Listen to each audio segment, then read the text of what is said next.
감사드립니다. 2025년도 새해가 밝았습니다. 새해가 되면 항상 많은 사람들이 하는 게 있죠. 뭐를 하냐면 새해에 대해 다짐을 합니다. 항상 반복되는 다짐일 수 있겠지만 새해에는 이렇게 해야겠다. 뭔가를 또 해야겠다. 근데 사실은 한 해를 지나가면서 연말이 되어서 내가 새해에 세웠던 그런 다짐들을 보게 되면 그것이 지켜지지 않는 것을 이제 보게 됩니다. 뭐 대부분 우리가 이제 인간적으로 다짐하는 것들 생각해 보면 뭐가 있죠? 다이어트를 해야겠다. 아니면 뭐 영어 공부를 올해는 열심히 해서 외국인하고 대화를 이제 자연스럽게 해봐야겠다. 아니면 뭐 1년 동안 책을 한 50권에서 100권을 읽어야겠다. 사실은 잘 되지가 않습니다. 왜냐? 다짐은 다짐으로 끝나는 게 많거든요. 쉽게 말해서 나를 뛰어넘지 못하는 경우가 이제 대부분입니다. 오늘 창세기 22장 본문의 말씀을 통해서 붙잡게 하신 제목이 나를 뛰어넘어라입니다.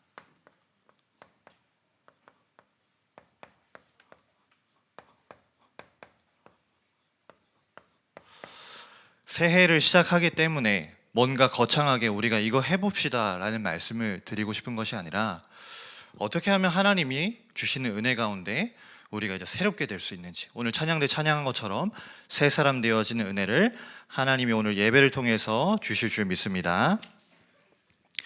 오늘 우리가 창세기 22장을 읽었습니다만 사실은 21장 마지막 부분 22절부터 해서 내용을 쭉 보게 되면요, 아브라함이 나를 뛰어넘게 되는 오늘의 이 이삭을 번제로 드리는 장면을 만나기 이전에 한 가지 사건이 나옵니다. 그게 뭐냐면 아브라함이 이제 아비멜렉과 언약을 맺는 장면이 나와요. 우물 때문에 다툼이 일어났다가 그것 때문에 이제 협정을 맺습니다. 근데 거기에 보면은 이 브엘세바라고 하는 이름이 나오거든요. 근데 그 브엘세바라고 하는 이름의 뜻이 뭐냐면 맹세의 우물이다.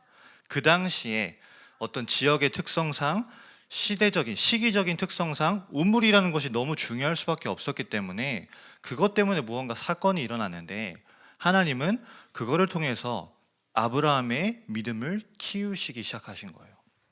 그래서 마지막 끝절 34절에 그가 블레셋 사람의 땅에서 여러 날을 지냈더라 이렇게 나오는데 성경 학자들이 이르기를 한 10여 년 정도를 이 브엘사바의 세바에서 아브라함이 거주했을 것이다 이렇게 이야기를 합니다. 근데 제가 왜 이런 말씀을 드리냐면 앞에 33절 때문에 그렇습니다. 33절에 이렇게 이야기를 합니다. 아브라함은 브엘세바에 에셀 나무를 심고 거기서 영원하신 하나님 여호와의 이름을 불렀으며, 아브라함이 이삭을 낳게 하신 그 하나님의 이름을 이제 뭐라고 부르기 시작하냐면요, 영원하신 하나님. 그러니까 아브라함의 신앙이 그 브엘세바를 통해서 이제 뭐 하기 시작했냐면 제자리 걸음을 끝내기 시작한 겁니다. 여러분, 우리가 나를 뛰어넘으려고 할 때 가장 먼저 해야 되는 첫 번째, 제자리 걸음을 끝내야 됩니다.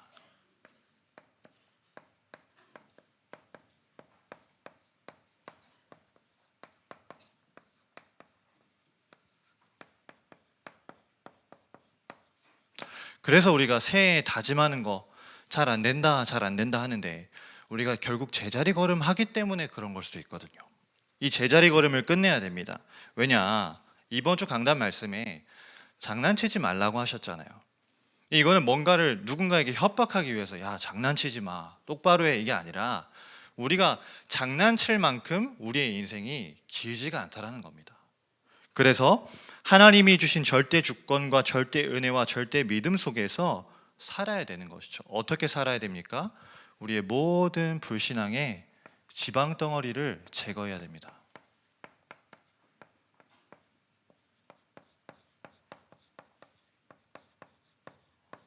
왜 지방 덩어리를 제거해야 됩니까? 결국 이게 불신앙이 자라면서, 이 지방 덩어리가 자라면서요, 암이 되는 거거든요. 이것을 반드시 제거를 해야 됩니다.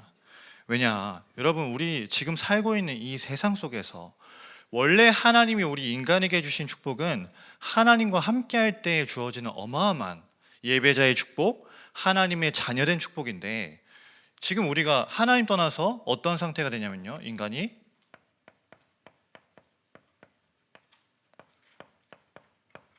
이 절대 불가능의 상태에 완전히 붙잡혀 버린 거예요. 그러니까 원래 인간에게 하나님이 주신 축복을 싹 다 놓쳐버리니까 뭐를 쫓아갈 수밖에 없죠?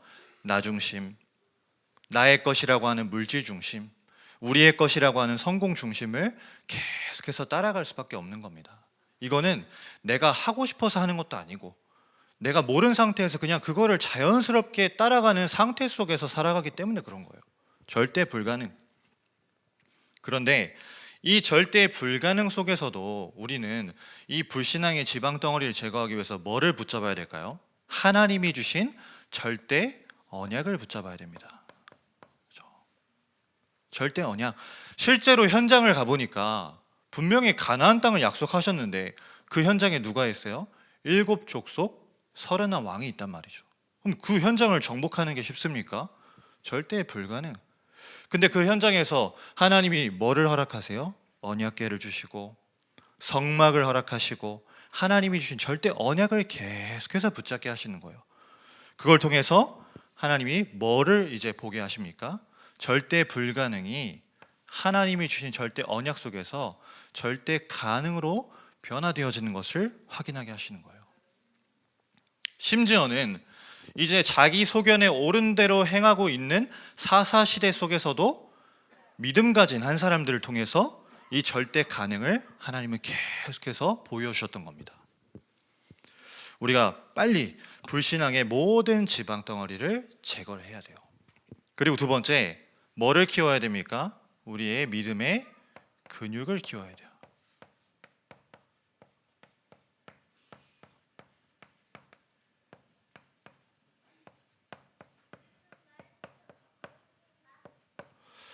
이 믿음의 근육이라는 것은 이번 주 강단 말씀에서 이렇게 표현하셨죠. 우리의 그릇과 우리의 상태를 이야기한다. 우리의 수준을 말한다. 그걸 키우라는 거죠. 그래서 나오미가 깨달은 겁니다. 아, 빨리 모압 땅에서 어디로 돌아가야겠다고요? 베들레헴으로 돌아가야겠다. 그거는 뭐를 의미하죠? 하나님이 주신 천명을 다시 붙잡은 겁니다. 그래서 우리가 천명을 개인화하는 방법은 뭐밖에 없다고요? 예배와 말씀밖에 없어요.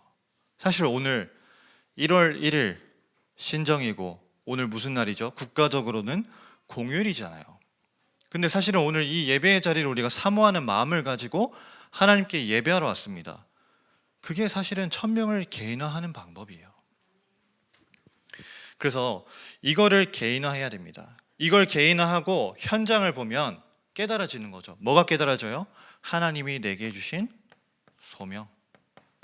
아, 내가 하나님께로 돌아가는 것, 베들레헴으로 돌아가야 되는구나 라고 깨달아지는 겁니다. 그때 하나님은 그걸 깨달은 한 사람에게 만남도, 가정도, 기능도 회복되어지는 은혜를 더해 주시는 거예요.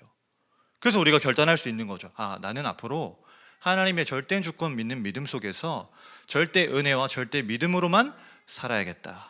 이제 결단할 수 있는 겁니다. 그래서 여러분, 우리가 항상 이 천명과 소명을 개인화, 현장화해야 되는데 사실은 이 부분에서 제일 중요한 게 뭐냐? 우리가 얼만큼 언약을 붙잡고 기도할 수 있는가거든요. 그래서 분명히 이렇게 강단에서 선포됐습니다.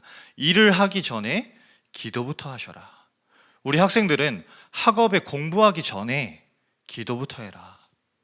근데 기도를 한다 이전에 그 기도를 할 때 뭐가 중요할까요? 기도하면 된다라고 하는 믿음이 중요한 거거든요. 지난주 금요일 날 금요 철야 마치고 다 이렇게 돌아가시고 다들 보셨죠? 그날 눈이 왔습니다. 저녁에 눈이 와서 저도 항상 금요기도에 마치면 이제 청년들하고 중보기도 모임이 또 따로 있어서 10시 좀 넘어서 이제 마치고 가는데 눈이 이렇게 살짝 쌓이고 있더라고요. 근데 제가 이제 집에 가는 길에 전화를 받았는데 이제 저희 아내한테 전화를 받았어요. 근데 전화를 받았는데 막 옆에서 엄청 시끄러운 소리가 들리는 거예요. 누구 소리냐? 이제 온새가 막 너무 신나 있는 소리가 막 들리는 겁니다. 근데 왜 이렇게 신나 있냐? 이제 그 아이들이 갖고 노는 그 스노우볼 메이커라고 하는 장난감 아시나요? 이렇게 집게 모양으로 해가지고 눈을 이렇게 이제 집으면 그 이제 스노우볼 메이커 모양에 따라서 뭐 토끼 모양으로 나오기도 하고 오리 모양으로 나오기도 하는 그 장난감이 있어요. 근데 집에 이제 그거를 누가 줘가지고 이제 며칠 전에 그 하루 전날이죠. 목요일 날 그걸 갖게 됐는데 그거를 눈이 와서 빨리 이제 눈 덩이를 이제 이걸 만들고 싶은 거죠. 눈이 왔으면 좋겠다. 계속 그걸 생각하고 있는 거예요. 근데 제가 우리 어린이집과 태유축에 너무 감사드리는 게 계속해서 이제 예배 드려주고 그리고 기도하는 걸 교육을 시키잖아요. 그러니까 요즘에는 이 아이가 조금씩 혼자서 이제 기도를 합니다. 밥 먹을 때도 너가 오늘 기도해봐 하면 뭐라고 막 혼자 기도를 해요. 무슨 내용을 하는지는 잘 모르겠는데 뭐 행복이라는 단어도 나왔다가 복음을 전파 막 이런 단어도 나왔다가 기도합니다. 근데 이제 눈이 왔으면 좋겠다라고 하니까 집으로 돌아가는 길에 거의 주차장 다 와가지고 엄마가 아이한테 이렇게 말한 거예요. 우리 그러면 눈 오게 해달라고 하나님께 한번 기도해 볼까? 이렇게 이야기를 한 거죠. 그래서 이 아이가 자기가 직접 눈 감고 하나님께 기도한 거예요. 하나님, 눈이 오게 해주세요. 굉장히 아이다운 기도죠. 근데 딱 이제 주차장을 들어가서 차 주차하고 딱 집에 올라갔는데 밖에 이제 눈이 오기 시작하는 겁니다. 그러니까 너무 신나가지고 막 이제 난리를 치는 거예요. 근데 그 난리를 치는 와중에 뭐라고 하냐? 이 아이의 한마디가 중요합니다. 하나님께 눈 내려달라고 기도하니까 진짜 눈이 오네? 기도하니까 되네? 이렇게 이야기를 하는 거죠. 제가 사실 눈이 올 수도 있고 안 올 수도 있는 건데 왜 이런 말씀 드리냐면 믿음이 중요한 거 아니겠습니까? 우리가 기도하면 된다라고 하는 그 믿음. 그래서 천명을 개인화하는 방법은 예배와 말씀 속에 거하는 것밖에 없다라는 거예요. 그 속에서 예배와 말씀을 통해서 붙잡은 언약을 가지고 기도를 시작할 때 내 현장을 보게 되는 겁니다. 그럼 하나님이 그 사람에게 만남과 가정과 기능의 응답을 허락하시는 거죠.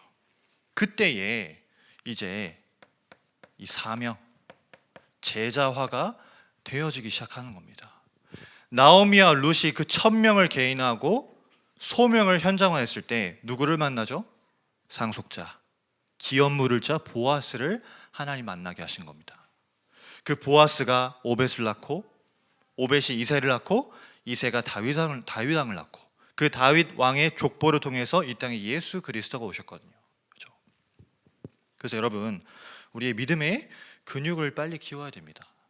그리고 더 중요한 것은 그 믿음의 근육을 키웠다면 이제는 그 믿음에 뭐를 달아야 되죠? 우리가 엔진을 달아야 됩니다. 3부 때는 엔진을 장착하라 이렇게 표현하셨죠.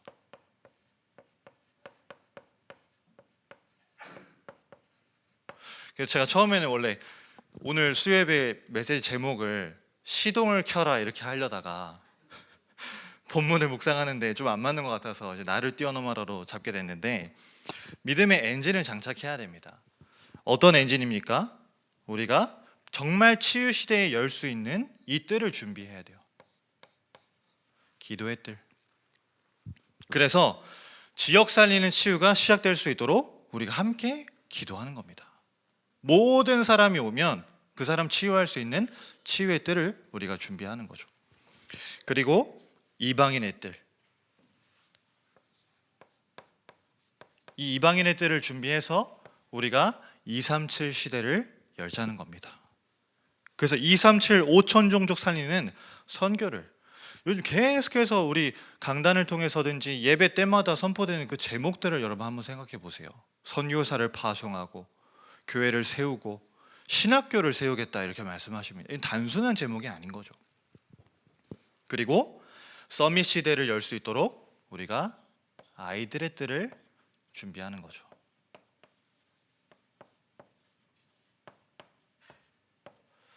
이건 굉장히 중요한 겁니다. 그냥 우리가 시설을 준비합시다. 아니면 할 수 있도록 뭔가를 내용을 가집시다. 그게 아니라 시설도 갖춰야 되고 내용도 준비해야 되고 사람도 있어야 되는 겁니다. 그 엔진을 장착을 하자는 거죠. 그래서 여러분, 우리가 이제는 장난을 끝내고요, 장난칠 때가 아니라고 하시잖아요. 우리의 제자리 걸음을 끝내야 되는 겁니다. 우리가 사실은 우리의 신앙생활 할 때 귀로 듣는 대로 믿고 눈으로 보는 대로 믿잖아요. 근데 사실은 신앙생활이라는 것은 내가 듣는 대로 믿고 보는 대로 믿는 것이 아니랍니다. 신앙이라는 것은 내가 가지고 있는 안경을 벗어버리고 하나님께서 나에게 주신 예수라고 하는 안경을 쓸 때 비로소 시작되는 거거든요. 그래서 두 번째로, 나를 뛰어넘기 위해서 우리가 뭐를 바꿔야 되냐면요, 우리가 가지고 있는 이 관점을 바꿔야 됩니다.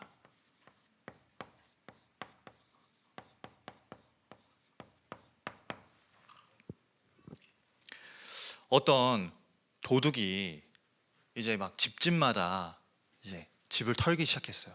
막 집을 터는데 어떤 부잣집에 가가지고 그 부잣집을 최선을 다해서 턴 겁니다. 굉장히 이제 오늘 좀 수학이 좋네 하면서 이제 마음이 흡족한 상태로 다른 집에 이제 들어가서 그 집을 털려고 하는데, 딱 들어가려고 하는데 안에서 소리가 들리는 거예요. 대화 소리가, 이제 모자지간의 대화 소리가 들리는 겁니다. 근데 무슨 얘기가 들리냐면 어머니가 아들에게 이렇게 이야기하는 거예요. 야, 아들아, 야, 먹을 게 하나도 없다, 어떡하지? 이렇게 이야기를 하는 겁니다. 듣고 보니 이 도둑이 이 집은 너무 가난한 집인가 보다 싶어가지고요, 이 도둑놈도 이제 마음이 아픈 거죠. 내가 이 집은 털지 말아야겠다, 이런 생각이 들었나 봐요. 근데 또 이제 얘기를 들리는데 아들이 또 이렇게 이야기하는 거예요. 엄마, 그러면 똥이라도 먹어요, 이렇게 이야기를 하는 거예요. 너무 불쌍하잖아요. 얼마나 먹을 게 없으면 똥이라도 먹자고 이야기를 하겠어요. 그러니까 너무 불쌍한 생각이 들어가지고 자기가 방금 전에 부잣집 털었잖아요. 그러니까 돈 봉투에다가 돈을 좀 넣어가지고 오히려 그 집에 앞에다가 가져다 놓고 제가 갔다는 거예요. 근데 사실은 그 집이 가난한 게 아니라, 그런 대화가 왜 나왔냐, 어머니하고 아들이 화투를 치고 있었다는 겁니다. 아들아, 야, 먹을 게 너무 없다. 아니, 엄마 그러면 똥이라도 먹어요. 듣고 보니까 화투 치는 얘기였다는 거예요. 그러니까 듣는 대로 우리는 믿고 보는 대로 우리는 믿는데 사실은 그게 아니라는 겁니다. 관점을 바꿔야 돼요. 낮은 차원의 관점에서 하나님의 시선을 우리는 가질 수가 있어야 되는 겁니다. 자, 하나님의 관점을 갖게 될 때 이제 뭐가 보이는 거죠? 여기까지 나를 도우셨다. 그게 바로 위드라고 했습니다. 여기까지 나를 도우셨다. 그래서 새 절기를 이야기하셨어요. 우리가 이미 다 아는 내용 아니겠습니까? 6월절, 오순절, 수장절. 우리에게 허락된 하나님의 구원과 인도하심과 배경 아닙니까?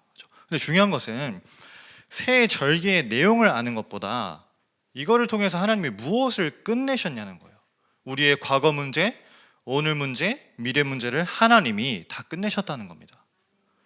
근데 거기서 한 단계 더 나아가서 관점을 뭐로 바꾸라는 거예요? 그분이 나와 함께 하신다는 거죠.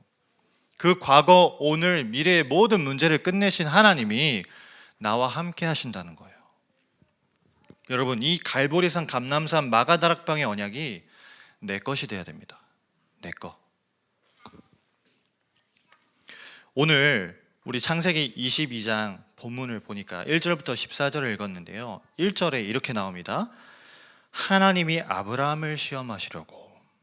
그러니까 이 이삭을 번제로 드리라고 하는 사건은 하나님이 작정하시고 아브라함을 시험하기 위해서 허락하신 사건이었다는 거예요. 근데 사단이 주는 시험과 하나님이 주시는 시험은 다르죠. 하나님이 주시는 시험은 사단이 주는 시험인 템테이션이 아니라 하나님이 주는 시험은 테스트라고 했습니다. 그러면 왜 큰 시험이 왔을까요? 정말로 이걸 누리는지 확인하고 이걸 누리는 큰 복을 우리에게 주시기 위해서 하나님이 큰 시험을 허락하시는 겁니다. 그래서 2절에 말씀하시는 거예요. 너의 사랑하는 독자 이삭을 데리고 모리아 땅으로 가서 네게 일러준 한 산, 거기서 그를 번제로 드려라. 모리아 산으로 가라고 말씀하십니다. 근데 이 모리아 산의 뜻을 찾아보니까 이런 뜻이라고 나와요. 여호와께서 보신다. 여호와께서 보신다. 하나님의 관점을 갖게 되어지는 산이라는 거죠. 하나님이 아브라함을 일부러 거기로 인도하셔서 이삭을 거기에서 번제로 드리라 라고 허락하신 거예요. 여러분, 너의 가장 사랑하는 독자 이삭을 번제로 드려라. 번제라는 건 뭡니까? 각을 떠야 되거든요. 사람인데, 그것도 자기의 가장 사랑하는 독자 아들인데 그 이삭을 각을 떠서 번제로 하나님 앞에 드리라는 거예요. 그럼 번제로 드리면 뭐가 남습니까? 아무것도 안 남아요. 죄가 남죠. 여러분, 우리가 정말로 이 갈보리산, 감람산, 마가다락방 언약이 내 것이 되려면 내가 하나님보다 사랑하는 그 무언가가 없어져야 됩니다. 내가 하나님보다 더 사랑했던 것, 지금도 하나님보다 내가 뭔가 사랑하고 있는 것을 다 태워 죽여야 돼요. 그래야 진짜 위드를 누릴 수가 있는 겁니다. 하나님이 그래서 우리 인생을 모리아 산으로 이끌어 가시는 거예요. 하나님, 왜 저에게 자꾸 어려움 주십니까? 왜 하나님 저에게 이런 큰 시험을 주시나요? 하나님만 바라보라고요.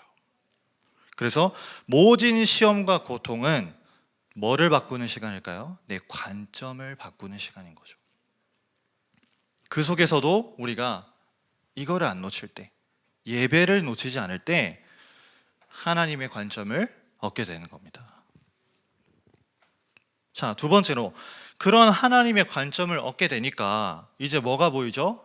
여기까지 하나님이 우리를 인도하셨구나 라고 하는 이 임마누엘이 확인되어지는 겁니다.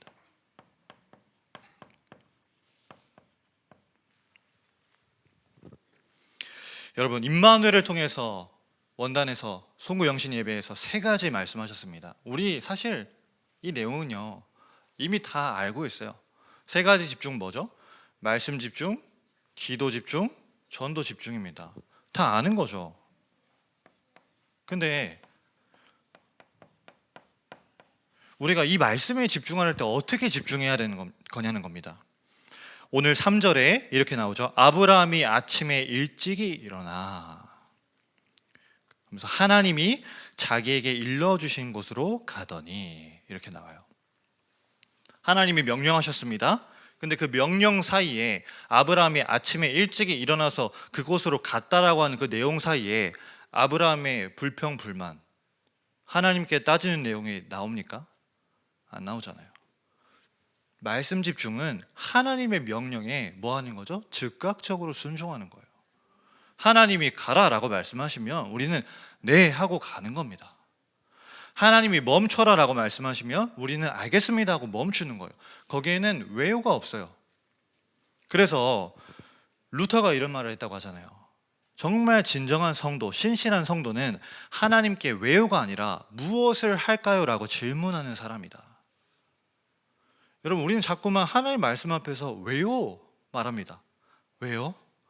왜요? 우리 마치 어린 아이들이 이제 연쇄 질문마가 되듯이 왜요? 왜요? 왜요?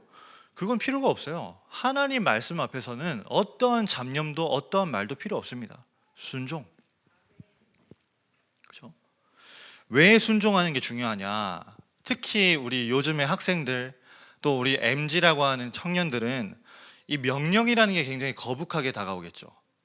나는 이해가 돼야 하겠는데 왜 무조건 순종하라고 하지? 왜 무조건 하라고 하지? 근데 그것은 명령에 대한 권위를 우리가 잘못 인식하고 있는 거예요. 하나님의 명령은요 억누르고 압제하는 것이 아닙니다. 왜 명령하실까요? 나에게 유익을 주시기 위해서. 하나님의 명령은 유익을 주시기 위한 명령인 거예요. 그래서 거기에 순종하면 이따 3번에서 이야기하겠지만 뭐를 체험하게 되는 거예요? 여호와 이레를 체험하게 되는 겁니다. 이게 말씀 집중이죠. 자, 그러면 두 번째, 기도 집중입니다.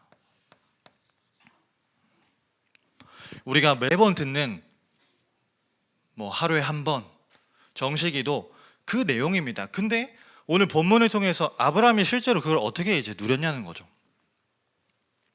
3절부터 5절의 내용을 쭉 보니까 아브라함이 이제 장작도 쪼개고, 그 다음에 하나님이 자기에게 일러주신 곳으로 며칠 동안 가냐면요, 사흘 동안, 그러니까 3일 동안을 쭉 갑니다.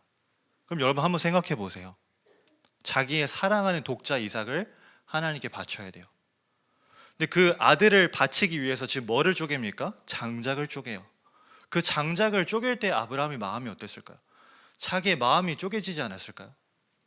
그리고 3일 동안을 브엘세바에서부터 모리아산까지를 가야 됩니다. 약 75km를. 그럼 그 길을 가는 동안에 마음이 어땠겠어요? 갈팡질팡할 수도 있었겠죠. 근데 이거 한 겁니다. 아브라함이 기도 집중. 하나님이 번제로 드리라 라고 말씀하신 것에 즉각 순종하고 불신앙하지 않도록 기도 집중 속으로 깊이 들어간 거예요. 그래서 여러분, 하나님은요, 우리가 기도할 때 뭐를 주시냐? 믿음 주시는 겁니다. 믿음이 있어서 기도합니까? 아닙니다. 기도를 시작할 때 하나님이 우리에게 믿음 주시는 겁니다. 그래서 기도가 중요한 거죠. 아브라함에게 어떠한 믿음을 하나님이 주셨냐? 히브리서 11장 19절에 보니까 이렇게 나오죠. 그가 하나님이 능히 이삭을 죽은 자 가운데서 다시 살리실 줄로 생각한지라. 뭐를 확인하게 하신 거예요? 하나님의 능력을 믿는 믿음을 허락하신 거예요. 기도 집중 속에서.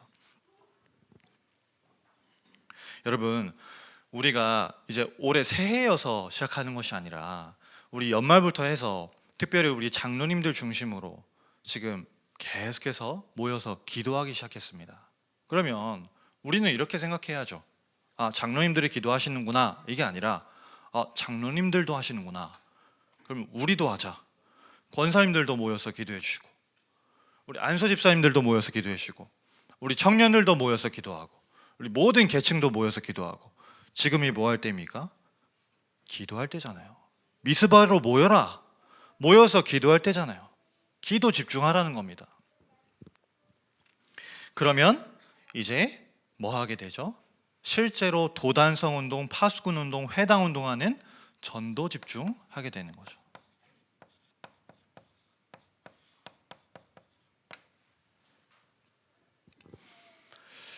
여러분, 우리가 진짜 전도하려고 하면 전도의 열매부터 오는 게 아니라 뭐부터 옵니까? 문제부터 옵니다. 전도하지 못할 것 같은 상황부터 온다니까요. 어려움이 오고 사람 말이 들리고. 오늘 아브라함 보세요. 아브라함이 이제 이 말씀과 기도 집중 속에서 다 그 길을 가는데, 이제 산을 올라가는데 딱 뭐가 와요? 방해하는 딱 사람의 말이 들립니다. 그게 누구에게서 말이 들려요? 아들 이삭에게서. 뭐라고 이야기하죠?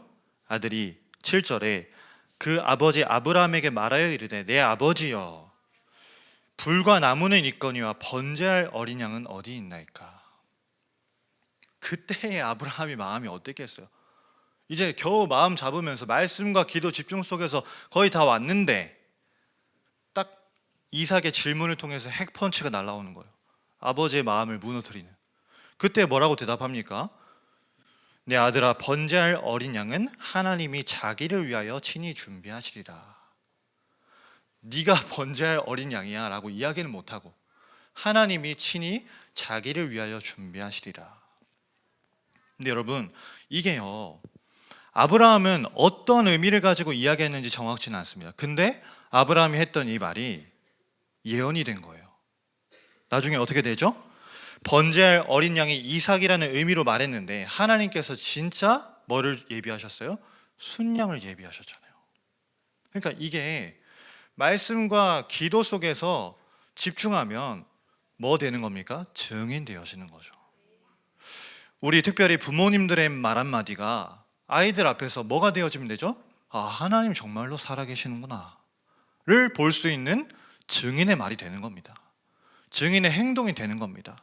우리 중직자분들의 행동과 말이 렘넌트들 앞에서의 증인의 말과 행동이 되는 거라니까요.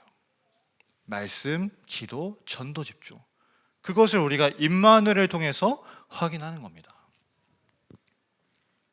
자, 세 번째로 이제 하나님의 관점을 얻게 되니까 뭐를 확인하게 되죠? 하나님이 여기까지 교회를 도우셨구나. 이게 바로 원네스죠.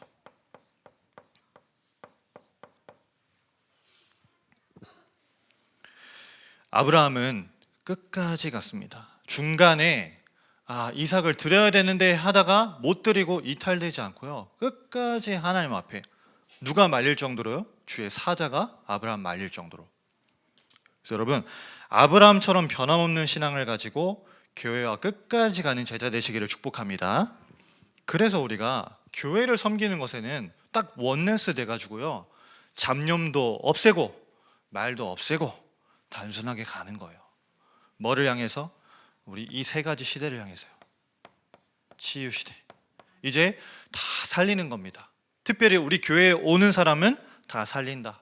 우리 교회와 관계된 모든 현장에 있는 사람들 다 살린다. 그리고 우리가 바르게 선교하자. 237 시대. 그리고 우리의 후대들을 정말로 이 시대 앞에 재앙 막는 전도자로, 지도자로 우리가 키우자.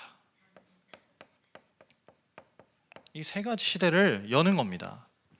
그래서 아브라함이 12절에 이런 말을 듣잖아요. 사자가 이르시되 그 아이에게 내 손을 대지 말라, 그에게 아무 일도 하지 말라. 내가 내 아들 내 독자까지도 내게 아끼지 아니하였으니 내가 이제야 내가 하나님을 경외하는 줄을 아노라. 이제야. 여러분, 언제 이 시대가 응답되겠습니까? 우리에게 이제야라고 하는 시간표가 와야 돼요. 언제 그 시간표가 옵니까? 우리가 교회를 두고 원네스 될 때. 하나님이 그때 우리 교회에 말씀하시는 거예요. 이제야 다민족 교회가 나를 경외하고 3시대 열 준비가 되었구나 말씀하실 겁니다. 그래서 우리가 관점을 바꾸라는 거예요. 그게 나를 뛰어넘는 방법입니다. 여러분, 우리가 정말로 제자리 걸음 끝내고요, 우리는 항상 인생의 그 골짜기에서 방황하고 있잖아요. 뭐를 가지고요? 낮은 관점을 가지고. 골짜기에서 낮게만 보니까 어디로 가야 되지? 나갈 길을 모릅니다. 근데 높이 솟아올라야 돼요. 그래야 이 골짜기는 아무 문제가 아니구나. 하나님의 관점을 가지고 이제 신앙의 절정을 맛보게 되는 거예요. 뭐를요? 여호와 이레. 제자리 걸음을 끝내고 우리가 정말로 관점을 바꾸면서 하나님 관점을 갖게 되면 신앙의 절정을 맛보게 되는 겁니다.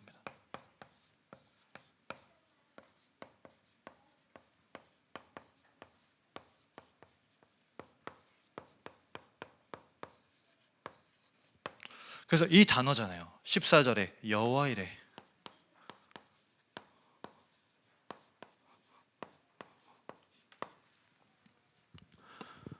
모든 것은 하나님이 준비하셨음을 확인하게 되는 겁니다. 신앙의 절정. 아브라함이 제자리 걸음을 끝내고 이제 모리아산에서 이삭을 하나님께 바치는 그 사건을 통해서 하나님의 관점을 다 갖게 되니까요, 어떤 사람으로 딱 변화되어지죠? 신앙의 절정을 맛보는 최초로 부활 신앙을 가진 사람이 되는 거죠. 13절 14절에 나오잖아요. 최초로 부활 신앙을 가진 사람.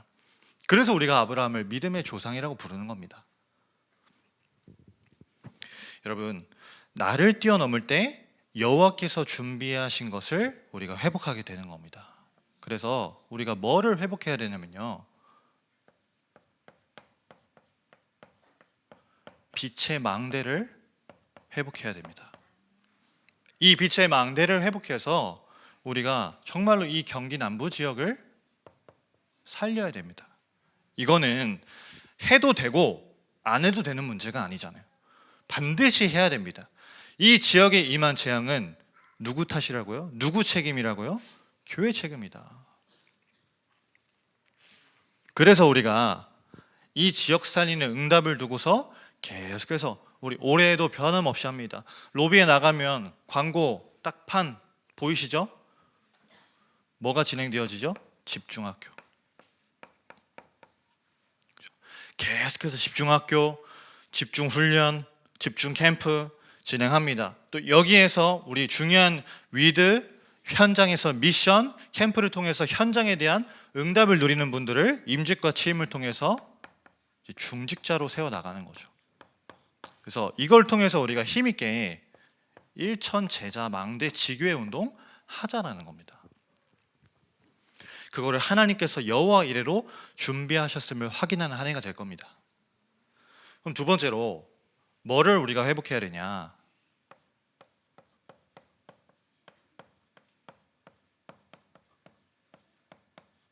빛의 경제를 회복해야 됩니다.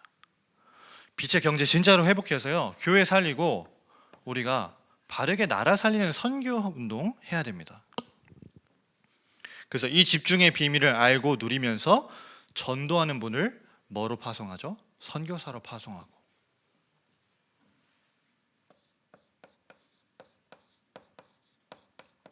거기에 우리가 실제로 교회를 세우고 나아가서 현지인 목회자, 현지인 지도자를 키울 수 있도록 신학교를 세우자는 겁니다. 우리가 생각할 때는 필리핀의 클락이라는 곳에 이 교회를 세우고 신학교 세운다고 해서 뭐 대단한 237 나라 5천 종족의 복음화가 되겠냐라고 생각할 수 있지만, 우리나라의 역사를 보면 그런 생각을 우리 절대로 가질 수가 없습니다. 한 알의 미랄이 되어서 우리나라 이 땅을 밟으면서 순교했던 선교사님들 한번 생각해 보세요. 특히 최초의 우리 땅을 밟으면서 선교했던, 특히 순교했던 토마스 선교사님, 나이가 27살이었습니다. 근데 그 성경책 들고서 제너럴 셔먼호에서 외쳤잖아요. 예수, 예수, 예수. 이 책을 받고 예수 믿으십시오. 그 말하고 죽었어요. 근데 그 미랄이 지금 우리나라를 어떻게 변화시켰습니까? 여러분, 우리가 이거 진짜 바르게 해야 되는 겁니다. 그리고 세 번째로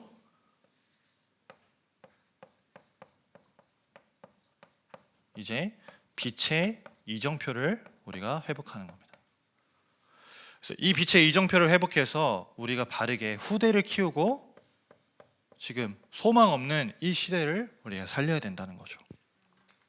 그 응답을 준비하는 겁니다. 그래서 이걸 두고서 아까도 이야기했지만 진짜 우리가 이 세 가지 뜰을 바르게 준비를 해야 됩니다. 기도의 뜰, 이방인의 뜰, 아이들의 뜰, 거기에 필요한 시설, 내용, 사람. 왜 준비해야 되죠? 그래야 본격적으로 우리가 이 금토일 시대를 열어갈 수가 있어요. 금토일 시대를 열어서 우리 특별히 그 현장, 나라 현장 속에 교회를 세웠을 때도 할 수 있는 시스템으로 우리가 이걸 준비해서 지속 가능하게 만들고 다른 현장에도 이걸 깔아줄 수 있게 준비를 하자라는 겁니다. 여러분, 여호와 이레를 이 응답을 누렸던 아브라함만 체험하고 끝나지 않았습니다. 아브라함이 그 응답을 확인하니까요, 하나님은 이삭에게도 여호와 이레의 축복을 주신 거예요. 이삭이 이제 자기가 죽어야 되는데 순양을 하나님 준비하셔서 자기가 살았다? 거기에서 그치지 않았습니다. 오늘 22장 20절부터 끝절에 24절까지 쭉 보면요, 갑자기 나홀의 후예라고 하는 내용이 쭉 나와요. 근데 여기에서 이 족보에서 누가 등장합니까? 리브가라고 하는 사람이 등장을 해요. 이삭이 25년 뒤에 만나게 될 아내를 하나님이 미리 준비하신 겁니다. 여호와 이레.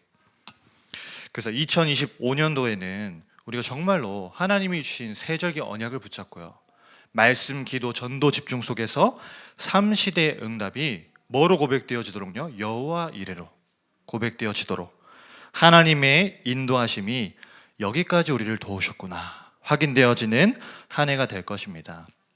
정말로 우리의 믿음에 이 나를 뛰어넘는 높고 깊은 진보가 있으시기를 예수 그리스도의 이름으로 축복합니다.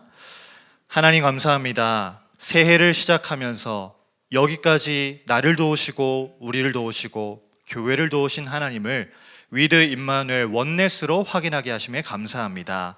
아브라함을 통해서 보여주셨던 그 여호와 이레의 축복을 올 한 해 우리의 개인 현장과 가정 현장과 모든 기능 현장과 특별히 교회 현장 속에서 확인할 수 있도록 은혜를 더하여 주시옵소서. 예수 그리스도의 이름으로 기도합니다. 아멘.